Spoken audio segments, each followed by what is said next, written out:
Estimados amigos, hay algunas preguntas dentro de los distintos temas del canal que debiéramos responder. Y vamos a hacer algo. Y es que en esta ocasión, el viernes 16 del próximo mes, vamos a dedicar todo ese tiempo, en lugar de estudio, a responder preguntas. De manera que esas preguntas las pueden hacer a cualquiera o en cualquiera de los temas del canal, pero no pueden exceder para enviarlas del día 11, domingo 11 del próximo mes. A partir de ahí anunciaremos en esa próxima serie de respuestas a preguntas, anunciaremos el día de cada mes en que vamos a dedicar el espacio a responder preguntas. De modo que introducimos estas novedades en el canal porque hay hermanos y amigos que quieren consultar asuntos y estamos dispuestos con mucho gusto, si nos es posible, a responder a esas preguntas. Entramos ayer domingo en la llamada Semana Santa. Hemos estado reflexionando entonces sobre las lágrimas de Jesús como manifestación de lo que va a ocurrir en la llamada Semana de Pasión. Hoy reflexionaremos sobre un tema y lo vamos a hacer a lo largo de estos días de forma muy breve para que pueda ser atendido con mayor facilidad y visionado sin la extensión de un estudio. De manera que cada uno de los días de esta semana tendremos un tema diferente en relación con la obra de la cruz y la Semana de Pasión. Quiero hablaros hoy algo acerca de la gracia. No podemos hablar de cruz ni de salvación si no hablamos de gracia. Y llamo vuestra atención a un texto del apóstol Pablo en la segunda carta a Corintios, capítulo 8 y versículo 9, donde leemos estas palabras: porque ya conocéis la gracia de nuestro Señor Jesucristo, que por amor a vosotros se hizo pobre siendo rico, para que vosotros fueseis enriquecidos con su pobreza. La gracia conduce a que Cristo se haga pobre siendo rico. Cuando estudiamos gracia en el Nuevo Testamento especialmente, siempre en el entorno de la gracia hay descenso. Por ejemplo, en Juan capítulo 1, versículo 14, se nos dice que aquel verbo fue hecho carne, habitó entre nosotros y vimos su gloria, como del unigénito del Padre, lleno de gracia y de verdad. De modo que el verbo eterno de Dios, el majestuoso Dios en la segunda persona, desciende al encuentro del hombre como hombre para manifestarnos su gracia. Gracia es esencialmente el amor en descenso.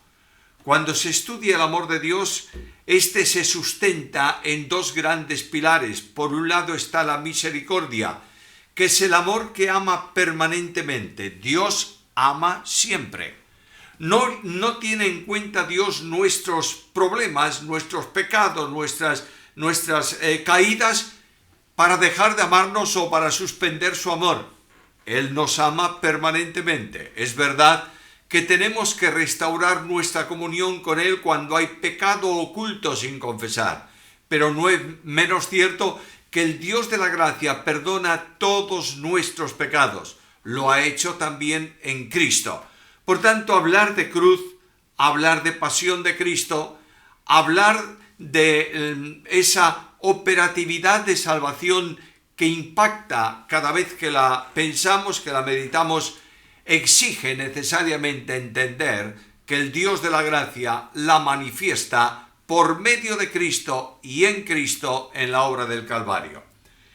Abro mi Biblia, busco en ella pasajes que hablan de la salvación y encuentro que la salvación no es una operación que Dios va a realizar en Cristo Jesús como acudir o como acudiendo a las necesidades del pecador, sino que se anticipa en todo a la acción pecaminosa del ser humano para poder restaurarle conforme a su plan y a su gracia.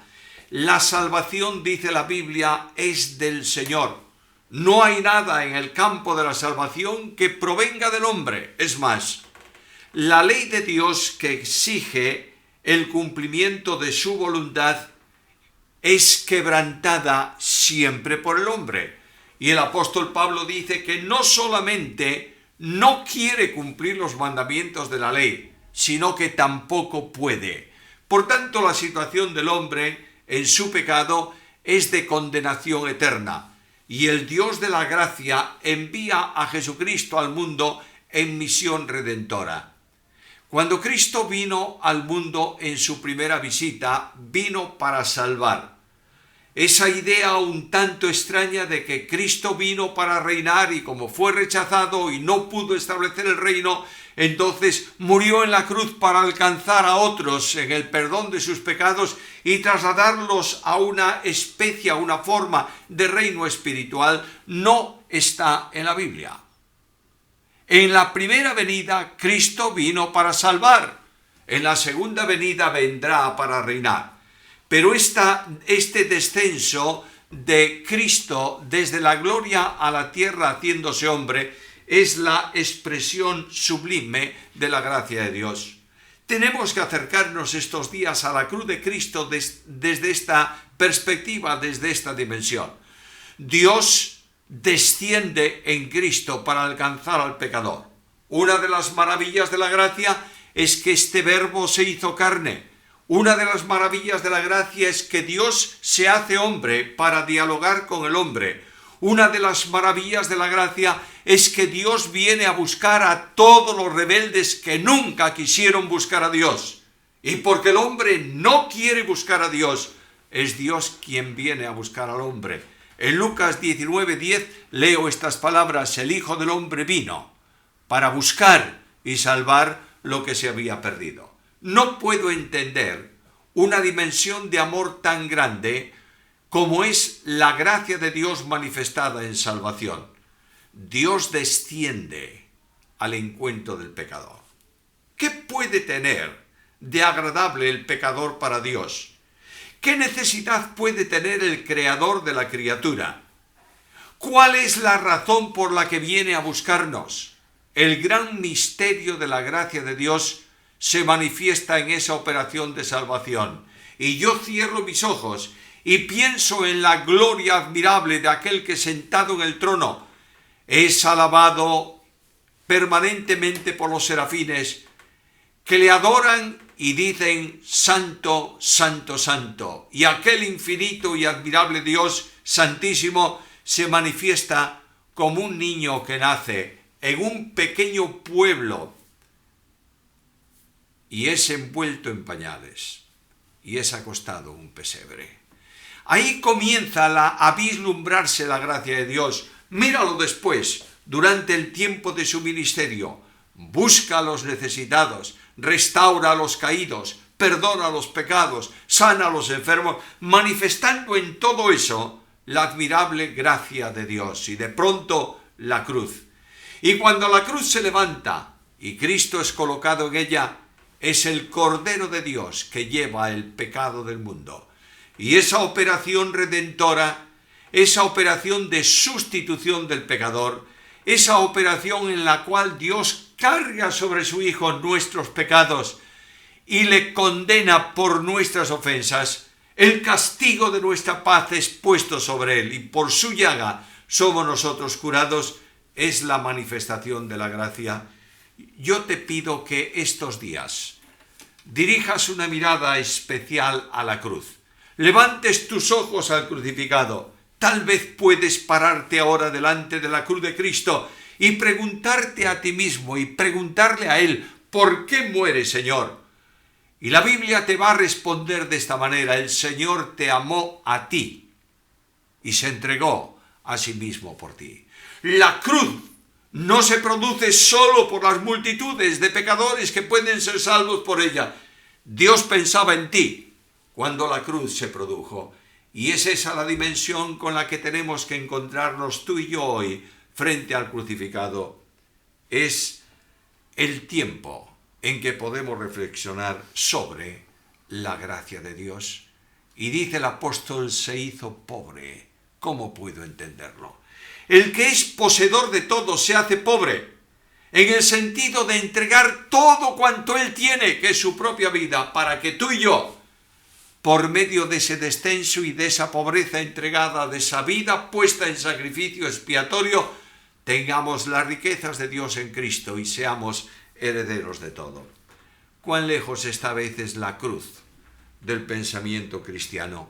Quiero recordarte una estrofa de un hermosísimo poema de un creyente español que delante de la cruz dijo estas palabras: «Qué amor tan inmenso, Señor, en ti he visto. Qué amor me revela tu hondo sufrir. ¿Quién puede su vista posar en tu leño?» Y luego, insensible, su ruta seguir. Más adelante dice: «Herido, colgado de leño afrentoso, el cáliz de muerte bebiendo por mí, te vuelves en árbol y fruto de vida y abres la senda del reino feliz». Esta es la gracia. Pido al Señor que te ayude hoy a verla de esta manera, para bendición de tu vida y para gloria de su nombre.